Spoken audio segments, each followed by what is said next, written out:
The most common mistake that I see people making when using AI is using AI purely as a search engine. Now, if you want to elevate your AI usage in your business or your personal life, you want to start thinking about how you can leverage AI to primarily increase your output.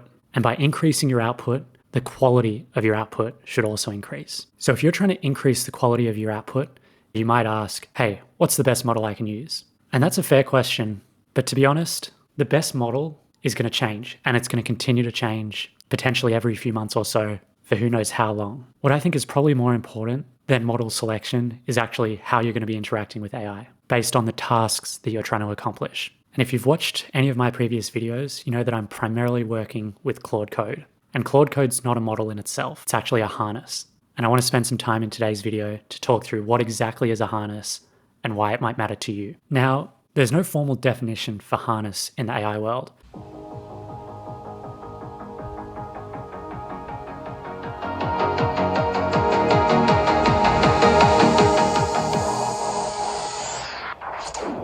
But the simplest metaphor that I can think is that of a laptop, and thinking of your laptop as a harness for a custom computer chip. The computer chip in this case might be your model. So for example, if you ask me what the best computer chip in the world is at the moment, I probably wouldn't have an answer. But I can tell you that right now, I'm doing all my work on a MacBook, and my MacBook has a specialized Apple silicone chip. So it works really well, and it's the best possible chip for my MacBook, but in other environments, it might not even integrate. So if you're not even willing to use a Mac product, then you're not going to get access to Apple's silicone chip. So why is my laptop then the harness? Well, the harness actually connects everything to enable my computer chip to run how it does. It's got a screen, which acts as my user interface, and there's several different components inside the laptop that are now all connected together, including the computer chip, and that's the laptop as a harness. So in AI, something like Claude Code is a harness. Anthropic's Opus models sit inside that harness and act like the computer chip in the laptop. OpenAI's Codex would be another example of a harness.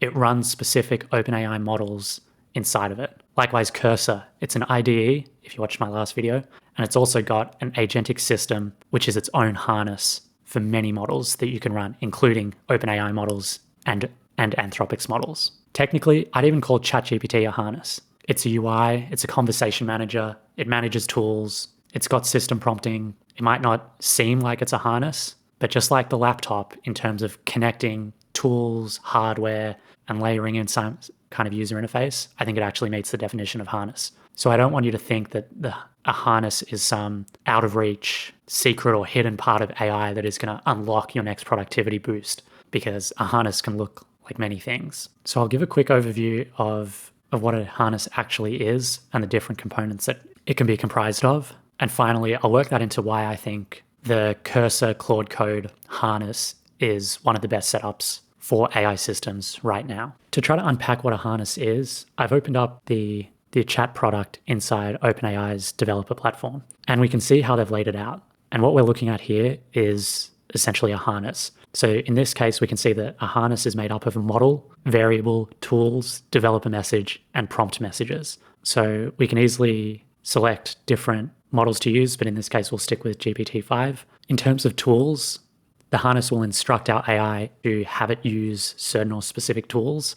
So these might be things like MCPs, skills, browser use, anything that is something which sits adjacent to the model or that the model has access to can be put inside the harness. Next, we've got the developer message, which is similar to a system prompt. The system prompt is something that is essentially constant throughout your use of the harness. And as an example, you can see here that OpenAI suggests that the developer message should help describe the desired model behavior, tone, tool usage, and response style. So when you're interacting with something like ChatGPT, that's going to have a system prompt or developer message that OpenAI has created. And it'll be something like, hey, you are a friendly assistant. Do not be political or rude or commit any crimes.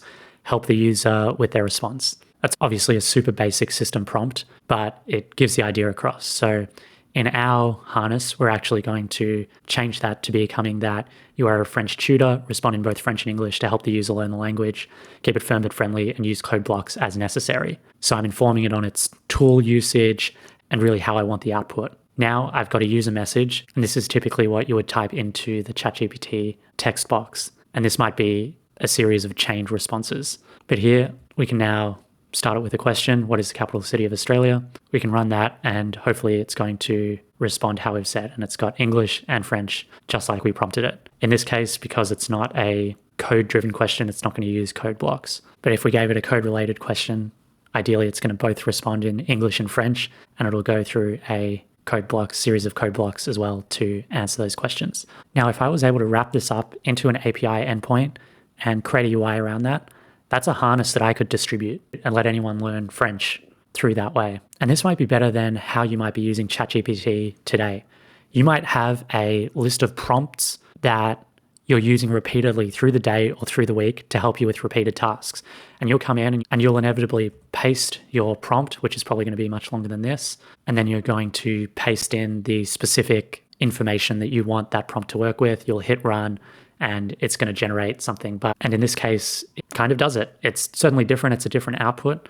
And that's because I'm now using and interacting with ChatGPT's system prompt rather than exclusively with my system prompt. In this case, there's something in the harness, in the system prompt of ChatGPT, which felt like it did a better job of forcing the use of these code blocks here. Whereas in my harness, my developer message or system prompt was a lot more lightweight. So when I asked it the question of what is the capital city of Australia, my developer message wasn't sufficiently pushing the idea that I wanted to use code blocks. Whereas ChatGPT has spent significant resources in developing and refining its system prompt so that it actually understands your request and follows your request better than I did in 5 seconds of trying to generate a system prompt. So when I come back to my ideal setup, which is Claude Code inside of Cursor, that combined is my ideal harness for me.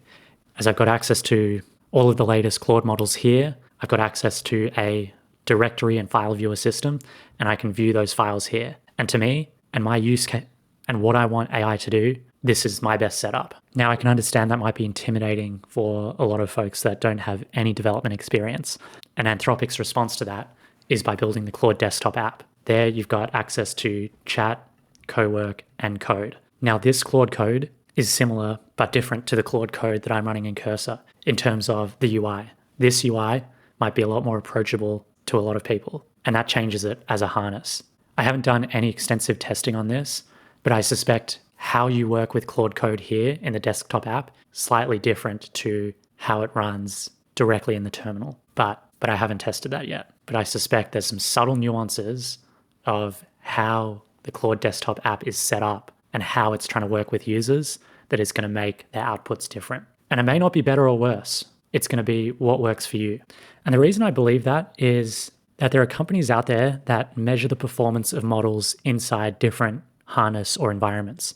And we can see here, this is a leaderboard for software engineering. And you can see that it's currently got GPT 5.5 inside of Codex as the kind of most accurate model. In second place is GPT 5.4 inside of a harness called Forge Code. So GPT 5.4 runs better inside of Forge Code than it does inside of Codex. Likewise, Claude Opus 4.6 runs better technically inside of Forge Code than it does inside of Claude Code. So why don't I use Forge Code, and why don't I tell everyone to go use Forge Code? Because its full harness experience for me isn't there quite yet. I've looked at it, I've played around with it, but for what I need to do with AI, the potential improvement in the model isn't worth me changing the harness. And I think that's important. Choose your environment, choose your harness, and the model will work its best for you. So hopefully that was a quick high-level overview on what a harness is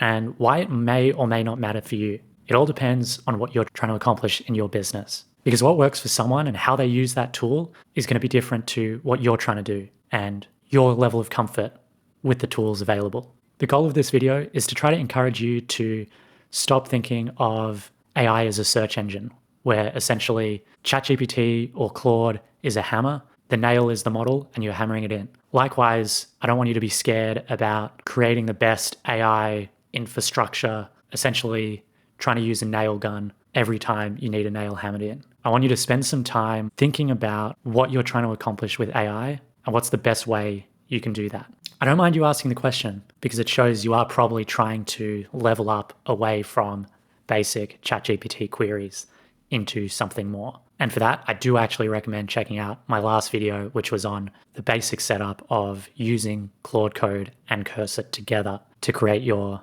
AI-based workflows or new custom software that you can leverage in your business.